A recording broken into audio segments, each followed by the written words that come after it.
Olá a todos, sejam muito bem-vindos ao canal Lado B, um espaço para a gente se informar, conversar e tentar desvendar mistérios do mundo da mente.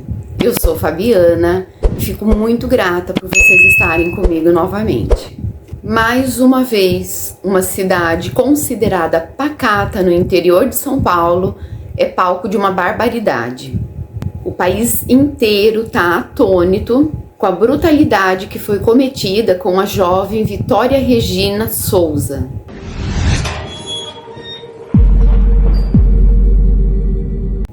Que desapareceu na noite do dia 26 de fevereiro, agora de 2025, assim que ela desembarcou do último dos 2 ônibus que ela precisa pegar para ir e voltar do trabalho. Trabalho esse que ela tinha começado há apenas 4 dias, que era num restaurante, numa praça de alimentação de um shopping na cidade dela, em Cajamar. Apesar das buscas bastante intensas, a Vitória só é encontrada no dia 5 de março, uma semana depois do desaparecimento, pelos cães farejadores da equipe de busca que já estava trabalhando desde o dia 27 à procura dela. A Vitória é identificada pela família. Em algumas fontes dizem que a família fez questão de ver o corpo para fazer a identificação. Em outras disseram que eles preferiram ver as fotos, mas a questão é que ela foi identificada ali de imediato através da sua tatuagem de um piercing no umbigo. Identidade confirmada depois dela ter sido levada para o IML e passado por autópsia. Algumas poucas coisas que os peritos da autópsia puderam adiantar é que a Vitória foi bastante torturada, com requintes de crueldade que não se vê com frequência. Segundo o legista, a causa real do óbito da Vitória foi um ferimento à faca no peito.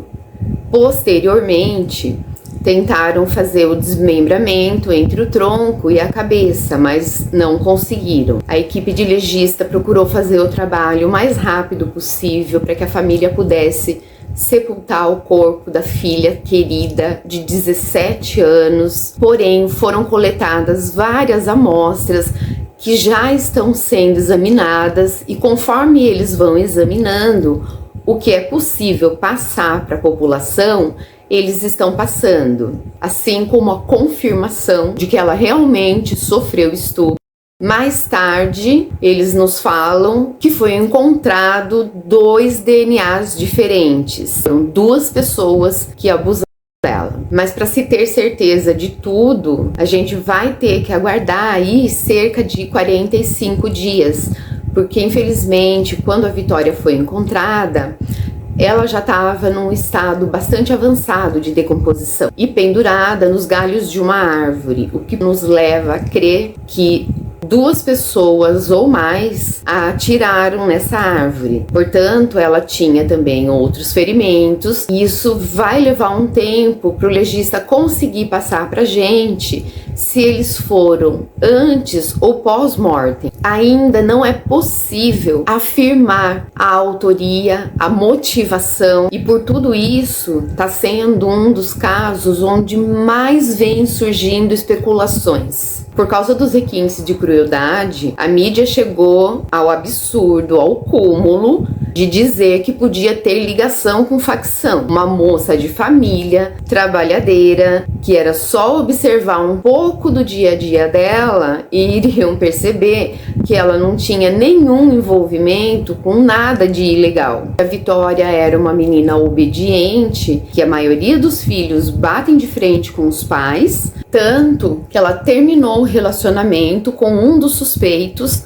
a pedido do pai, porque a família não aprovava o relacionamento dos dois. O seu Carlos, que é um pai conservador, desses que deseja o melhor para os seus filhos, desejava o melhor para sua filha, não consentia o relacionamento da Vitória com Gustavo Vinícius Moraes. Dito pelo seu Carlos que devido às atitudes dele, atitudes essas que só cabem aos pais julgarem se eles acham melhor ou não para sua filha. E na opinião deles, ele não era um bom partido para Vitória. É mais um caso extremamente delicado, onde a mídia tá causando um auê que pode atrapalhar muito as investigações. Tanto que a gente tem notado que a polícia responsável pela dissecação de tudo isso que aconteceu tá tomando maior cuidado com aquilo que fala. E essa pressão absurda da mídia sobre a polícia pode acabar fazendo com que eles sejam pressionados a resolver esse caso com muita rapidez. Algo que a gente sabe que não é benéfico para nenhuma investigação. Não se faz um trabalho como esse às pressas. Precisa ser tudo muito minucioso, muito bem investigado. Principalmente por causa desse monte de especulação. A polícia é obrigada a investigar tudo isso para que seja um trabalho bem feito e onde haja uma justiça verdadeira. A gente já tem uma noção bastante clara do que acontece com pessoas que fazem esse tipo de barbaridade quando eles são detidos, quando eles vão para casa de detenção, para penitenciária. São retaliações que muitas vezes chega a ceifar a vida dessas pessoas. E eu não estou falando isso, gente, por peninha de quem fez o que fez com a Vitória, não, porque eu não tenho pena nenhuma. Eu só acho que precisa ser algo muito bem feito, muito cuidadoso, para que não aconteçam injustiças, como aconteceu no caso da Fabiane do Guarujá. Para quem não viu ainda, para quem não se lembra do caso, eu deixo na tela final para vocês. E eu também não tô de forma alguma depreciando o trabalho da mídia, afinal de contas é graças à mídia que muitos empurrões em casos que estão lá travados sem conseguirem chegar a lugar nenhum, que as investigações acabam andando e dando um desfecho para a família e para nós, porque a sociedade fica empolvorosa com isso. Eu só acho que o sensacionalismo que os jornalistas acabam fazendo precisa ser um pouco melhor dosado, porque com isso eles acabam incitando a população a ter atitudes que não são legais. Por enquanto, até hoje, dia 14, apenas um dos suspeitos está preso. Foi detido. O Michael Salles dos Santos está detido temporariamente para acariação desde o dia 8 de março de 2025. A polícia chegou até o Michael através de testemunhas de vizinhos que acharam extremamente estranho ele ter se mudado 4 dias depois do desaparecimento da Vitória.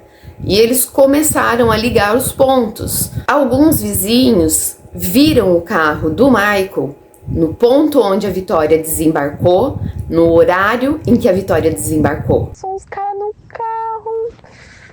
E eles falaram, e aí, vida, aí tá voltando. Ai, meu Deus do céu, eu vou chorar, vou ficar mexendo no celular, vou nem ligar pra eles. Outros vizinhos notaram uma movimentação bem diferente da rotineira daquela casa. O Michael entrou e saiu várias vezes com o carro da garagem e nessa noite o carro passou dentro da garagem, coisa que nunca havia acontecido antes. O Michael estacionava o carro na rua e deixava o carro lá. Cajamar é considerado uma cidade super tranquila. O que acontece muito lá é perturbação da ordem. Cajamar, eu acredito que ainda tenha um dos rodeios mais famosos, mais procurados do país. Então, o que mais se acontece lá é isso, perturbação da ordem.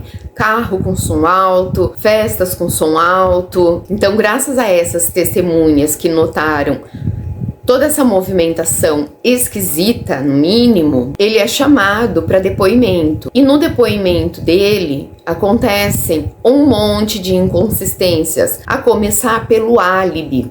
Quando é perguntado para ele o que ele estava fazendo na noite de 26 de fevereiro, ele alega que ele estava em casa com a esposa, que um amigo chegou, chamou, ele bateu um papo com um amigo no portão e que depois foi para dentro e dormiu com a esposa. Porém, a esposa também presta depoimento, pelo que eu entendi, mais ou menos ao mesmo tempo.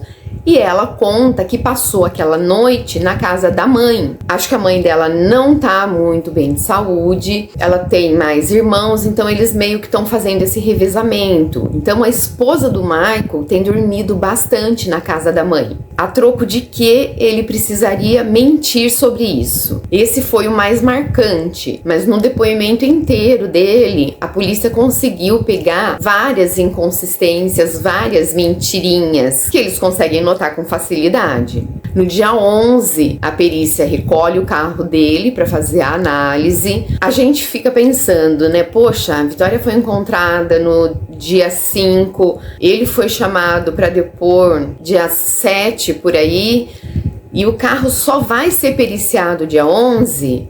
É complicado, gente. A gente sabe que nem sempre a equipe policial é grande o suficiente e os peritos estão sobrecarregados de coisas para fazer, e já a gente vai falar melhor sobre isso. É descoberto que o carro foi lavado e através do luminol a perícia consegue identificar manchas de sangue no carro e encontrar, não sei se um ou vários fios de cabelo que também estão sendo analisados. O problema do carro ter sido lavado, da perícia ter tido que usar o luminol, atrasa muito a entrega do laudo, porque o sangue acaba sendo misturado com outras substâncias, tanto com o luminol quanto com produtos de limpeza, o que dificulta bastante o trabalho do laboratório e fazer a separação de todas essas partículas para identificar de quem de fato pertence aquele DNA, levando em conta as outras coisas que eles têm para investigar. Uma das evidências mais graves contra ele é que no dia 1º de março, durante buscas pela Vitória, é encontrado o corpo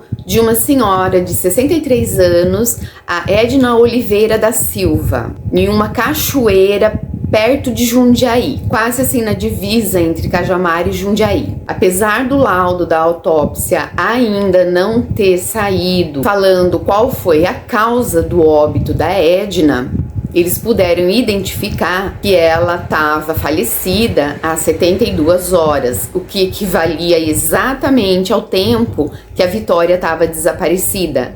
Elas desapareceram na mesma noite e a Edna teve sua vida ceifada na mesma noite. A Edna possuía um histórico, um currículozinho policial bastante extenso por estelionato, por furto qualificado, posse e tráfico de ilícitos. Ela chegou a ser detida tanto em Limeira quanto em Cajamar e até na penitenciária feminina do Butantã, em São Paulo.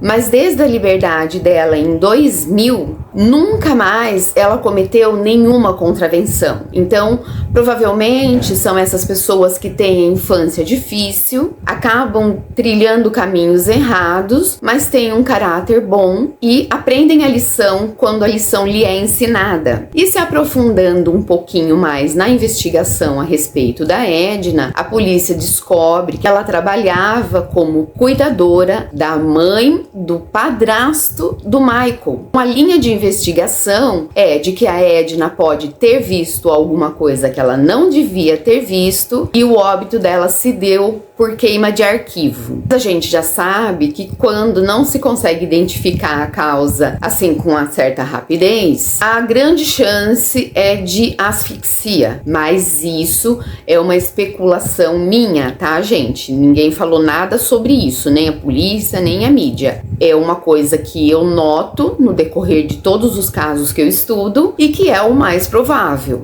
Embora exista esse monte de evidência contra o Michael, provavelmente devem existir outras que a polícia não pode liberar tudo pra gente, porque essas coisas podem acabar atrapalhando a investigação. Afinal de contas, os meliantes também assistem jornais e também assistem aos nossos canais.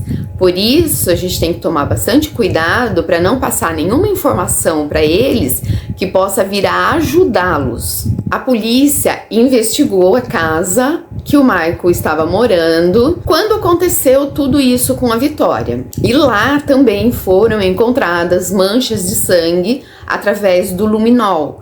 Tanto que uma das primeiras coisas que espantou a polícia foi a limpeza da casa. A casa estava impecável, com cheiro forte de alvejante. Mesmo com todas essas evidências, precisa-se da materialidade, que seria o laudo do DNA, confirmando que aquele material coletado pertence à Vitória, ou uma confissão, coisa que aparentemente ele não está nem um pouco disposto a fazer. Como eu disse anteriormente, né, a forma com que a Vitória foi encontrada deixa bem claro que aquilo tudo não foi realizado por uma única pessoa. Além do Gustavo, que por enquanto não tem basicamente nada que o acuse, que o coloque diretamente na cena, no local, tem um amigo dele, que agora nós já estamos sabendo que não é apenas um amigo, que eles têm um relacionamento amoroso, que é o Daniel Lucas Pereira. E esse Daniel é amigo da família da Vitória. Esse Daniel, ele ajudou nas buscas da Vitória. É uma coisa que a gente vê comumente em casos assim,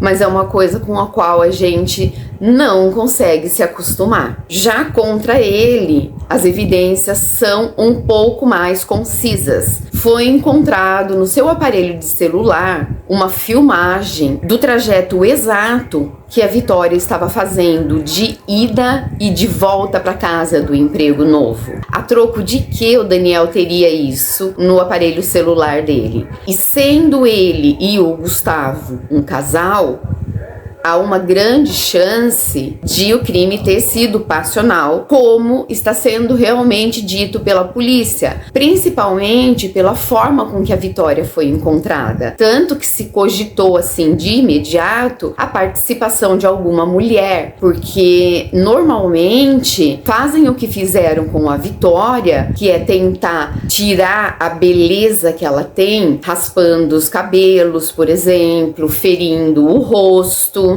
São atitudes de quem tem ciúme. Vai ser, claro, mais um quebra-cabeça enorme para ser montado, porém tudo indica que o Daniel tenha orquestrado toda essa maldade contra a Vitória. Já o Gustavo, ele não precisou ser intimado, ele se apresentou voluntariamente à delegacia. Ele disse que foi mais a pedido da mãe por medo de retaliações. Então ele foi lá para esclarecer que ele não tinha nada a ver com aquilo, mas a polícia conseguiu também identificar no depoimento dele algumas inconsistências temporais. Ele disse que estava em determinado local, tal horário, mas foram inconsistências pequenas. Então existe a possibilidade, sim, de o Gustavo não ter participado disso. Pode ser que ele tenha tido conhecimento sobre isso, mas não participado ativamente. Uma das coisas que leva todo mundo a chegar à conclusão de que o mandante foi o Daniel, de que o orquestrador foi o Daniel, é que aparentemente, apesar da Vitória ter se afastado do Gustavo a pedido da família, ela ainda nutria algum sentimento por ele, porque quando ela estava prestes a descer no ponto para onde ela iria ter que ir a pé até a sua casa, ela faz uma ligação para o Gustavo para pedir que ele acompanhe ela. Aqui, mais discrepâncias. Uma hora a gente ouve falar que o Gustavo não atendeu e que essa informação foi dada pela amiga da Vitória, que estava trocando mensagens com ela, que foi a última pessoa a conversar com a Vitória. Por outro lado, dizem que o Gustavo falou isso no depoimento dele, que ele atendeu e que ele falou que ele não ia buscar ela porque eles não tinham mais nada. Quando disseram que ele simplesmente não atendeu a ligação dela, foi alegado que ele estaria num encontro. E a gente não faz a menor ideia de com quem seria esse encontro. A gente só especula por causa das informações que a gente já tem. Quem costumava buscar a Vitória no era o seu pai.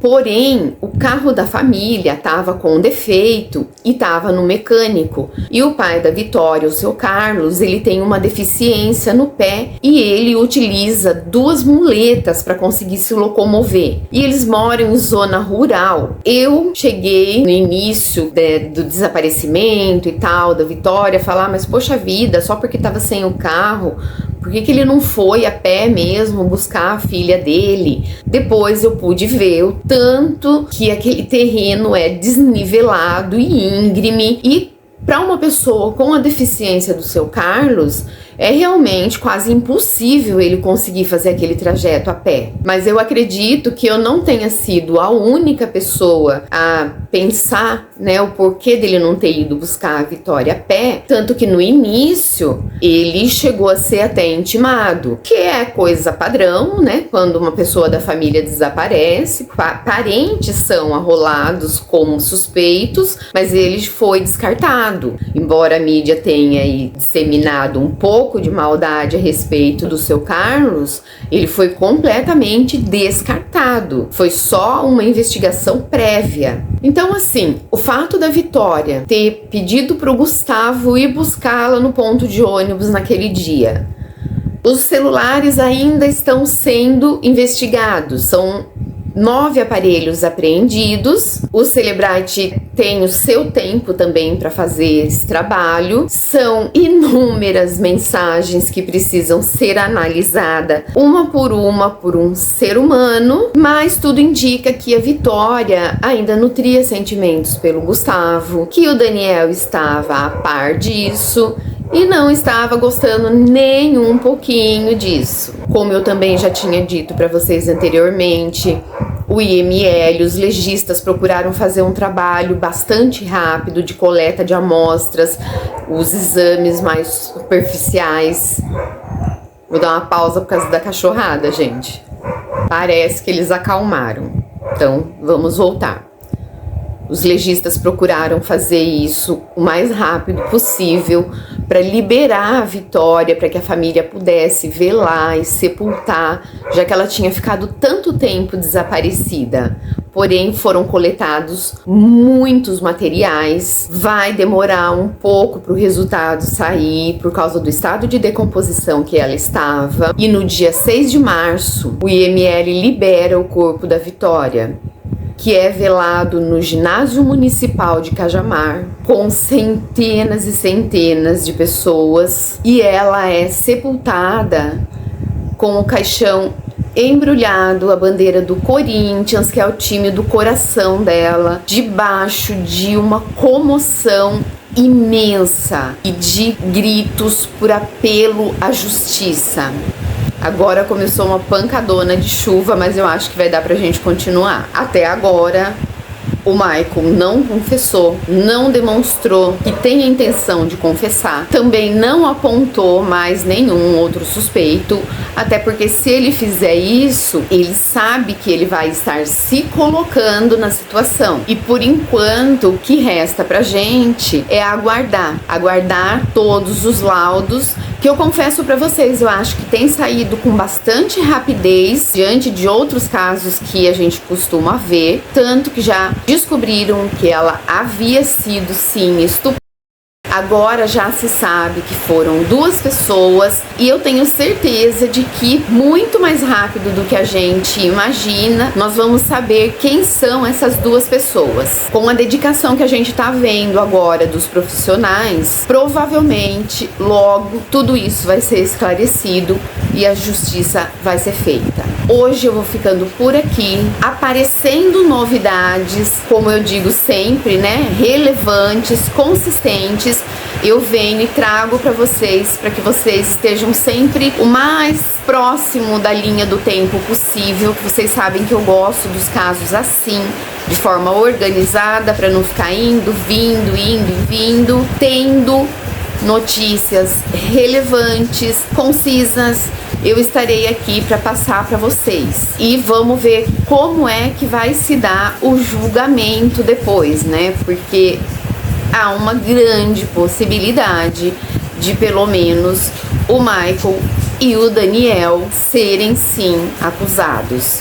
Agradeço mais uma vez do fundo do coração pela companhia de vocês, os pedidinhos de sempre. Curtam o vídeo, curtam o meu trabalho, compartilhem com pessoas que vocês sabem que têm interesse, comenta, dá a opinião de vocês. Se tiver com pressa, coloca pelo menos um emojinho para que o algoritmo entenda que os meus vídeos são relevantes para a vida de vocês. Eu busco trazer a informação mais perto da verdade possível, da maneira mais organizada possível.